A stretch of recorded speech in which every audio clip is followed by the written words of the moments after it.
গণেশগুৰিত তোমাৰ এটা সম্পৰ্ক আছে গণেশগুৰি মানে মই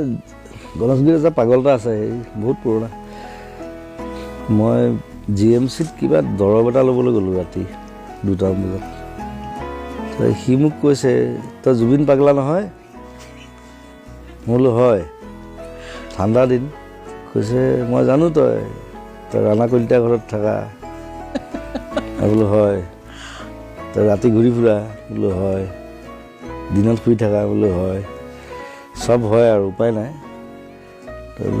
তই পাগলা ময়ো পাগলা দে বোলো বঢ়িয়া তাৰপিছত ঠাণ্ডা দিন মই যিটো জেকেট পিন্ধি আছিলোঁ তাক পিন্ধাই থৈ গুচি আহিলোঁ চ' মোৰ সেই ধৰণৰ ঘটনা ঢেৰ আছে পাই থাকোঁ এইবিলাক আমি ছ'চিয়েল লেফটিষ্ট গাই আমি চবৰ লগত একে থাকোঁ মই বেছি ধনী মানুহৰ লগত নাথাকোঁ মোৰ ৰিক্সাৱালা পাণ দোকানী ঠেলাৱালা সেইবিলাক মোৰ বন্ধু ৰাস্তা পাগলটোৱে মোক ভাল পায় গুৱাহাটীত কেইবাটাও পাগল আছে মোক পাগল নিচিনা ভাল পায় মানুহে পাগল বুলি কয় তাহাঁতক মই নকওঁ কিন্তু মোক দেখিলে জয় জুবিনদা বুলি কয় বেছি ধনী চনী মানুহৰ লগত থাকি লাভ নাই আচলতে মানে যি বুজি নাপায় যি জীৱনটো বুজি নাপায় আচলতে